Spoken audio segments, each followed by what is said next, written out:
आप देख रहे हैं न्यूज़ सर इंडिया और मैं हूं अरफाज अमडैन।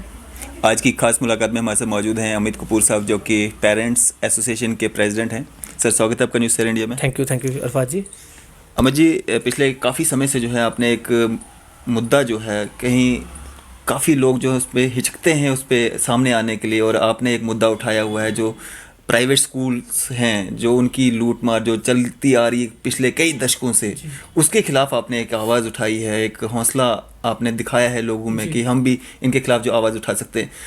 असल जो जड़ें जो जुड़ी हुई हैं वो कहीं ना कहीं जाके जो अगर उनको हम पड़ताल करें उनकी, तो कहीं ना कहीं काफ़ी सारे ब्यूरोक्रेट्स हैं, उनके प्राइवेट स्कूल होते हैं, कॉलेजेस होते हैं, और जो हमारे मंत्री रहे हुए, एमएलए रहे हुए, उनके कहीं ना कहीं नाम जो है वो सामने आते रहते हैं।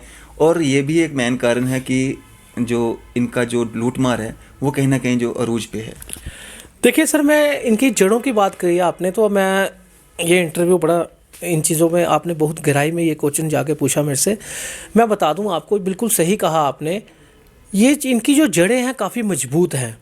वो जड़ें मजबूत कैसे हैं? वो मजबूत हम लोगों ने ही बनाई हुई हैं, क्योंकि मैक्सिमम जो लीडर्स हैं जिनको हम बनाते हैं, जब हम इनको वोट डालते हैं ना, तो हम उस टाइम जम्मू कश्मीर का जो मुद्दा बन चुका है ना आजकल, कि हिंदू मुस्लिम की बात करना, हिंदू की बात करें, मुस्लिम मुस्लिम की बात करें, ताकि जम्मू में हिंदुओं की बात हो, श्रीनगर में मुस्लिम की बात हो। और यही मुद्दे को बनाकर, पहले 370 की थी, अब ये वाला मुद्दा बना दिया इन्होंने। इसी मुद्दे को लेकर ये लोग वोट ले जाते हैं और अपने ही स्कूल कॉलेजेस वगैरह खोल के अपनी इनकम में ये सेट कर देते हैं और पेरेंट्स को, आम जनता को लूटते रहते हैं। एजुकेशन का मुद्दा कोई नहीं पकड़ता, हेल्थ का मुद्दा कोई नहीं पकड़ता, लेकिन हमारे 1.5 साल की मेहनत के बाद आज कुछ लीडर जो हैं, आपने डीडीसी इलेक्शन में देखा, कुछ लीडर्स जो हैं वो एजुकेशन और हेल्थ की बात कर रहे हैं। लेकिन वो एजुकेशन हेल्थ की बात कौन लीडर कर रहा है, मैं आपको वो भी बता दूं, जिनके अपने स्कूल्स हैं जी।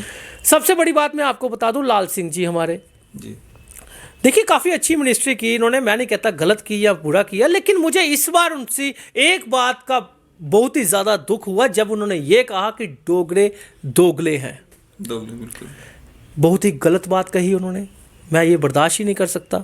दूसरा, चलो बोल दिया सो बोल दिया, कहा किसी को था उन्होंने। दूसरा, उन्होंने एक बात, अपना मैनिफेस्टो जो बनाया है डीडीसी इलेक्शन में, उसमें उन्होंने लिखा है एजुकेशन, हेल्थ और अनएम्प्लॉयमेंट पे हम लड़ेंगे।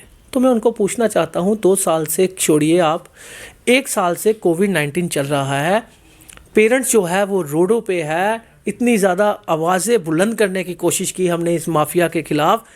आपने उस टाइम एजुकेशन की बात क्यों नहीं की? जब एलजी साहब से आप मिलने गए, आपने स्कूल के एसोसिएशन के लोग साथ बिठाकर आप जाते हो, स्कूल एसोसिएशन को साथ बिठाकर आप कहते हो कि आप मुझे वोट दीजिए डीडीसी इलेक्शन में, मैं आपको एजुकेशन फ्री कर दूंगा घर घर की। अरे भाई, कौन सी राजनीति चल रहे हो आप? स्कूल एसोसिएशन को साथ बिठाकर लाल सिंह जी कहते हैं कि डीडीसी इलेक्शन में आप हमारे संगठन को जिताइए और हम आपको एजुकेशन फ्री कर देंगे। क्या लोग बेवकूफ़ हैं? क्या लोग समझते नहीं, आम जनता समझती नहीं कि 22 साल मिनिस्ट्री दी आपको, 22 साल मिनिस्ट्री दी आपको, 22 साल मिनिस्ट्री में आप लोगों ने क्या किया? अपना स्कूल बनाया, अपनी इनकम्स बनाई, अपनी जगह जमीनें बनाई, लोगों को क्या दिया? तब आप एजुकेशन फ्री नहीं कर सकते। 1 साल से आपको हमारी आवाज़ सुनाई नहीं दी, 1 साल से आप लोगों ने कोई लीडर आगे नहीं आया। आपके अपने स्कूल्स हैं, स्कूल एसोसिएशन को साथ बिठाकर आप लोग कहते हैं हम लोग एजुकेशन पे कुछ करेंगे। आप लोग कुछ नहीं कर सकते। आप लोग सिर्फ लोगों को लूटना जानते हैं और इससे ज़्यादा आप लोगों को कुछ नहीं कर सकते। रही बात मिनिस्टरों की, प्रिया सेठी, डायरेक्ट प्रिया सेठी मैडम जो है वो खुद एजुकेशन मिनिस्टर रही, लेकिन सबसे पहले स्कूल, उनका अपना स्कूल है डिहाड़ी में, वो क्या करेंगी?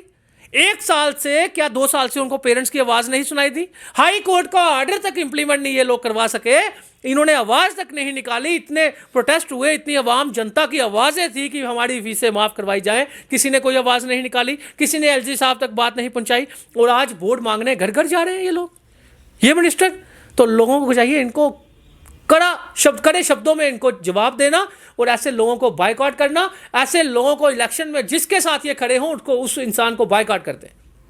और सबसे बड़ी बात, ब्यूरोक्रेट्स की अपनी वाइफ जो हैं, उनकी बहनें, अपनी वाइफ्स मैक्सिमम स्कूलों में टीचर्स लगे हैं। इसी वजह से हमारे ब्यूरोक्रेट्स कहीं स्कूल खोल के बैठे हैं, मिनिस्टरों के आधों के स्कूल्स हैं, कॉलेजेस हैं, इसी वजह से इनकी जड़ें जो वो मजबूत होती दिख रही थी। लेकिन वहीं पे आज जो है, आज 50% लोग जो हैं वो अवेयर हो चुके हैं, लोग समझ चुके हैं कि वाकई में जो इनकी 75-80 सालों से लूट चल रही है वो ये लूट है। पता तो हर इंसान को है, आपको भी पता है, मुझे भी पता है, इन ब्यूरोक्रेट्स को भी पता है, मिनिस्टरों को भी पता है, और तो और स्कूल वालों को भी पता है कि हम लूटते हैं। क्योंकि स्कूल का नाम शिक्षा का मंदिर है, लेकिन ये शिक्षा का मंदिर ना चलाते हुए, नो प्रॉफिट नो लॉस पे स्कूल ना चलाते हुए, ये लोग उसको बिजनेस का हब बना चुके हैं, माफियाओं का हब बना चुके हैं। मैक्सिमम स्कूल्स आप लगा लीजिए ब्यूरो माफियाओं के स्कूल्स हैं। टैक्स बचाने के लिए इन लोगों ने 2 नंबर का पैसा सेव करने के लिए ये स्कूल खोले हैं। बड़े बड़े चैनल्स, बड़े बड़े मीडिया के चैनल्स वालों के स्कूल हैं, पेपरों के, न्यूज़पेपर वालों के स्कूल हैं। तो इसी वजह से देरी ज़रूर होगी, देरी ज़रूर होगी। आज ये एक्सपोज हो चुके हैं इस कोविड-19 में, सारी दुनिया को पता चल चुका है। क्योंकि आप जैसी ईमानदार मीडिया भी तो है जो हमारी न्यूज़ें चलाती हैं, और कुछ मीडिया ऐसी हैं जो हमारी न्यूज़ नहीं चलाती क्योंकि उनके अपने स्कूल्स हैं, या फिर ऐड के नीचे दब के वो ऐड के लिए बिक जाते हैं और न्यूज़ें नहीं चलाते। तो आप जैसी मीडिया का मैं थैंकफुल हूँ जो हमारी न्यूज़ें चलाते हैं, दुनिया को बताते हैं, हर जगह इनको एक्सपोज करते हैं, ऐसे माफियाओं को, ऐसे लुटेरों को जो कि पेरेंट्स को लूटते हैं। उस कोविड-19 पैंडमिक में तो ये एक्सपोज हो चुके हैं। सबसे बड़ा उदाहरण ये है, कितने ऑर्डर वायलेट हो रहे हैं, हर एक ऑर्डर वायलेशन हो रही है ऑर्डर की, लेकिन कोई पूछने वाला नहीं। डायरेक्टर एजुकेशन जम्मू जो है वो चीफ गेस्ट बनना पसंद करती है स्कूलों में, तो वो स्कूलों पे एक्शन क्या लेगी? मैं थैंकफुल हूँ, मैं अपनी एसोसिएशन की तरफ से बहुत बहुत शुक्रगुजार हूँ हमारे डीसी अनंतनाग के, हमारे जो डीसी साहब अनंतनाग के हैं, मैं उनका शुक्रगुजार हूँ, उनको शुक्रिया अदा करता हूँ। और उन्होंने जो ऑक्सफोर्ड स्कूल को सील्ड किया एक पेरेंट्स की कंप्लेन पे, 1 लाख रुपया फाइन किया, ऐसे डीसी, ऐसे ब्यूरोक्रेट्स पूरे जम्मू कश्मीर में नहीं पूरे देश में होने की ज़रूरत है, हर डिस्ट्रिक्ट में होने की ज़रूरत है, हर डिपार्टमेंट में होने की ज़रूरत है। तब जाकर एजुकेशन माफियाओं का सुधार होगा, तब जाकर हेल्थ का सुधार होगा, तब जाकर अनएम्प्लॉयमेंट जो यूथ लड़ रहा है उनकी आवाज़ें जो है वो ऊपर तक पहुंचेगी। क्योंकि एलजी तो चेंज होते हैं, ब्यूरोक्रेट्स वही होते हैं। जब ब्यूरोक्रेट्स वही होंगे तो एलजी तक वही खबर पहुंचेगी, वही लोग उनसे मिलने के लिए पहुंचेंगे जो लोग ब्यूरोक्रेट्स की चापलूसियां करते होंगे, जो ब्यूरोक्रेट्स की हक में बोलते होंगे, ना कि उनके खिलाफ। इसी वजह से हम लोगों को, सबसे बड़ी बात, हम लोगों को मिलने का टाइम नहीं दिया गया आज तक एलजी साहब से, क्योंकि ब्यूरोक्रेट्स को पता है जिस दिन अमित कपूर एलजी साहब के पास पहुंच गया, अमित कपूर ने सारे का सारा चिट्ठा जो है एजुकेशन माफियाओं का, इन ब्यूरोक्रेट्स का, वो एलजी साहब के सामने खोल देंगे। और हमारा क्या होगा उसके बाद? इसी वजह से ये इनकी जड़ें जो है वो इतनी मजबूत हैं। लेकिन घबराने की जरूरत नहीं, पेरेंट्स को डरने की जरूरत नहीं, फीस रिड्यूस होकर रहेगी। और आप ऑर्डर वायलेशनों की मैं बात कर दूं, फीसें अभी ना दें, पेरेंट्स थोड़ा इंतजार करें, पेशेंस रखें, घबराए नहीं, फीस रिड्यूस होकर रहेगी। मैंने आपको पहले ही कहा था, स्कूल इस साल नहीं लगेंगे, आपने देख लिया 31 दिसंबर तक स्कूल बंद है। उसके बाद भी मैं आपको आज फिर बोलने जा रहा हूं, नेक्स्ट ईयर भी 6 मंथ तक स्कूल अभी नहीं लगने वाले। कोविड-19 हाइक पे, पैंडमिक जो सिचुएशन इस टाइम बनी हुई है, केसेस हाइक पे हैं, इसलिए स्कूल लगने के कोई चांस नहीं। बच्चे क्लास चढ़ेंगे तो सबके चढ़ेंगे, जो ऑनलाइन स्टडी कर रहे हैं उनके भी, जो नहीं कर रहे उनके भी। स्कूलों में जाने की ज़रूरत नहीं, इनकी ब्लैकमेलिंगों में मत आइए। ये आपको पेरेंट्स के रिजल्ट के नाम से, पेपर के नाम से जो डरा रहे हैं, ये सिर्फ इनकी धमकियाँ हैं।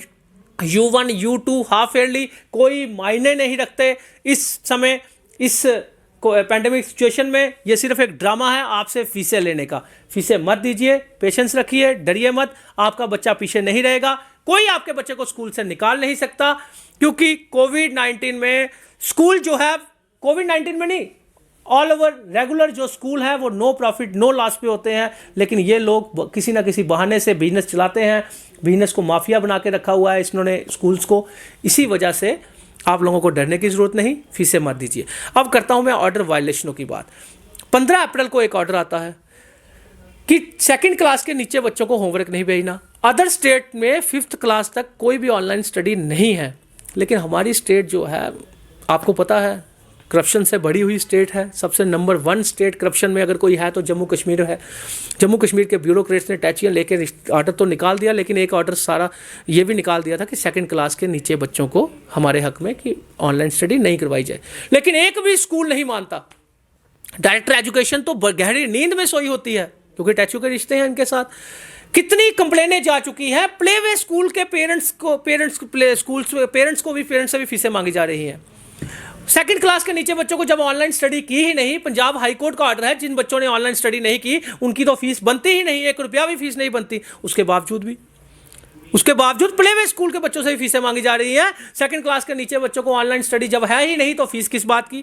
बहुत से स्कूल ऐसे हैं जिन्होंने ऑनलाइन स्टडी करवाई ही नहीं तो फीस किस बात की। बहुत से बच्चे ऐसे हैं जिनके पास मोबाइल ही नहीं पढ़ने के लिए, उन्होंने ऑनलाइन स्टडी की नहीं तो फीस किस बात की। और तो और ट्यूशन फीस के नाम पे पूरी मंथली किस बात की फीस, जबकि 28/1/2019 के ऑर्डर में साफ साफ लिखा गया है कि ट्यूशन फीस जो है वो 3 से 5 कंपोनेंट्स में बांटी जा रही है। जब 3 से 5 कंपोनेंट में बांटी जा रही है तो पूरी मंथली फीस क्यों देनी है, जब हम यूज सिर्फ टीचर की ऑनलाइन स्टडी कर रहे हैं, खर्चा हमारा हो रहा है, मोबाइलों का खर्चा हमारा हो रहा है, 2G पे हम लोग 4G का पैसा देकर ऑनलाइन स्टडी कर रहे हैं, उसके बावजूद भी कहते हैं पूरी मंथली फीस दो। भाई क्यों दे? कौन सी गुंडागर्दी है, कैसी तानाशाही है, किस बात की फीस दे?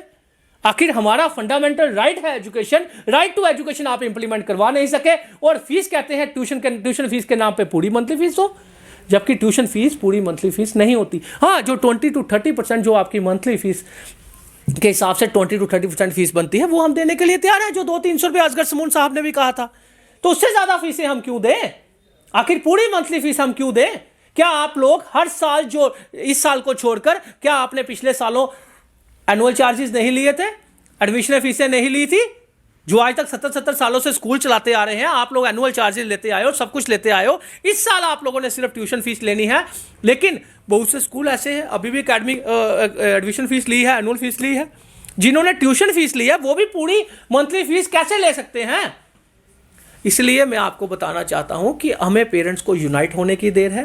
फीसें अभी ना दीजिए, इनकी जड़ें हम खत्म करेंगे, क्योंकि हम अब पेरेंट जाग चुका है, अवेयर हो चुका है। पेरेंट एसोसिएशन जम्मू के साथ जुड़िए। पूरे जम्मू कश्मीर के पेरेंट्स के लिए ये मेरा मैसेज है, आपको डरने की जरूरत नहीं। स्कूल इस साल भी नहीं लगने वाले, स्कूल अगले साल भी 6 महीने के लिए नहीं, 6 महीने तक नहीं लगेंगे। उसके बाद जो सिचुएशन रहेगी, आप समझदार हैं। देखिए, वैक्सीन अभी आई नहीं, वैक्सीन मार्च से पहले आएगी नहीं, 6 मंथ उसको लग जाएंगे सर्कुलेट होते हुए।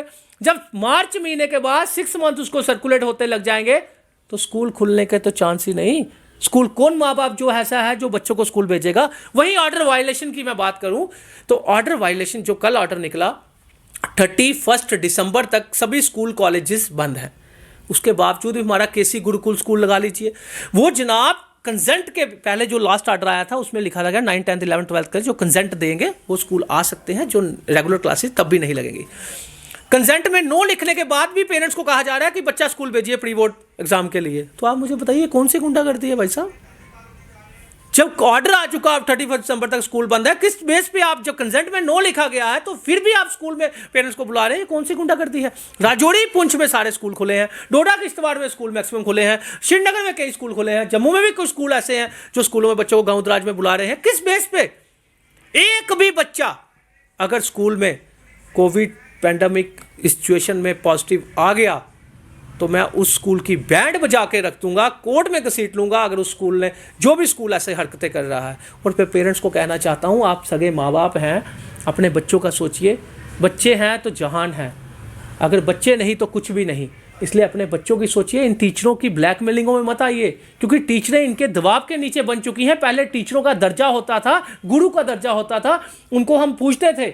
लेकिन आज का टीचर जो है, आज का टीचर तो ऑनरों के नीचे दबाव के 600 रुपया, 6000 रुपया सैलरी लेने के लिए दबाव के नीचे आकर पेरेंट्स से, स्टूडेंट से ब्लैकमेलिंग कर रहा है। तो ऐसे लोगों पे शिकंजा कसने की ज़रूरत है। इतनी कंप्लेनें पड़ी हुई हैं डायरेक्टर एजुकेशन जम्मू के पास, मगर डायरेक्टर एजुकेशन जम्मू चेयर को ऐसे थप्पा मार के बैठी हुई है कि वो ना छोड़ने का नाम ले रहे हैं, ना उसको हटाया जा रहा है। मुझे ये समझ नहीं आती, ऐसे ब्यूरोक्रेट्स को जो करप्शन से बड़े हुए हैं, कैसे रखा जाता है इनको? मुझे ये समझ नहीं आती। और कैसे एजुकेशन और हेल्थ का बेड़ा गर्क किया जा रहा है, ये सब हमारे सियासतदानों की वजह से होता है। अमित जी, जिस तरह से एक बेड़ा जो आपने उठाया है, एक लड़ाई ना कह के हम इसको एक जंग कहेंगे, जो आप एक जंग लड़ रहे हैं, इसमें पेरेंट्स का खुल के आपके सामने ना आना, एक ये भी एक जो कारण हो सकता है कि उन लोगों को पता है कि इनके तार जो हैं, जो इन स्कूलों के एमडी वगैरह रहते हैं, प्रिंसिपल्स रहते हैं, जो सामने लोग रहते हैं, वो एक दिखावा होता है। असली लोग जो हैं पर्दे के पीछे होते हैं, जो सामने कभी नहीं आते हैं। तो ये भी एक कारण है कि लोग खुल के सामने आपके साथ में नहीं आ रहे हैं। देखिए यही कारण है, मैं आपको बताता हूँ, मैं पेरेंट्स को कहना चाहता हूँ, इनके जितने भी इन्फ्लुएंस बनते हैं ये कैसे बनते हैं मैं बताता हूँ आपको। अब जैसे इलेक्शनें आई, इलेक्शनों में क्या होता है, जितने भी स्कूल्स वाले हैं ये कोई ना कोई लीडर एक चुन लेते हैं, उस लीडर के साथ चलते हैं और लीडरों के साथ चल के ये क्या करते हैं, अपने ही स्कूल में एक जलसा करवाते हैं, जो पेरेंट्स को बुला के लीडरों के हाथों से लीडरों को वहां पे उनकी सारा बंदोबस्त किया जाता है, लीडर को बुला के, और लीडर के साथ अपना लिंक बना लेते हैं, इन्फ्लुएंस बना लेते हैं और पेरेंट्स को यूज़ करके पेरेंट्स को ही बाद में लूटते हैं। तो इसलिए पेरेंट्स को मैं कहना चाहता हूँ, आम जनता को कहना चाहता हूँ, अगर कोई भी लीडर आप लोगों के स्कूल एसोसिएशन के साथ या स्कूल वालों के साथ आता है या उनके लिंक्स आपको लगते हैं, इनके तारे जुड़ी हुई हैं, तो बिल्कुल बॉयकॉट कर दीजिए। टीटीसी इलेक्शन हो चाहे कोई भी इलेक्शन हो, बिल्कुल बॉयकॉट कर दीजिए। जो स्कूल वाले जिनके अपने स्कूल्स हैं और जो स्कूल वालों के साथ रिश्ता रखता है लीडर, उनको बॉयकॉट कर दीजिए। जी, चलो, शुक्रिया हमारे से बातचीत करने के लिए और अपना कीमती समय देने के लिए। ये थे हमारे साथ अमित कपूर जी, जो कि पिछले काफ़ी समय से जो है एक एजुकेशन का मुद्दा, जिसको कहीं ना कहीं कोई भी हाथ डालने से कहीं ना कहीं कतराता है, वहीं ये मुद्दा इन्होंने उठाया है। और कहीं ना कहीं जो पेरेंट्स हैं उनका भी इनको सहयोग जो है मिल रहा है। और आगे आने वाले समय में जो है ये उम्मीद करते हैं कि और भी जितने पेरेंट्स हैं जो इस दबाव में हैं कि ये जो प्राइवेट स्कूल्स जो एक माफिया जो चलाया जा रहा है इनके कहने के मुताबिक, वो उनसे ना डरें और खुल के इनका साथ दें, इनके संगठन का साथ दें, ताकि ये जो और अच्छे से जो है इस पे काम कर सके। फिलहाल इसी तरह की अपडेट्स के लिए आप जुड़े रहिए न्यूज़ 7 इंडिया के साथ। मैं अरफाज़ अहमद, कैमरामैन शाहनवाज के साथ।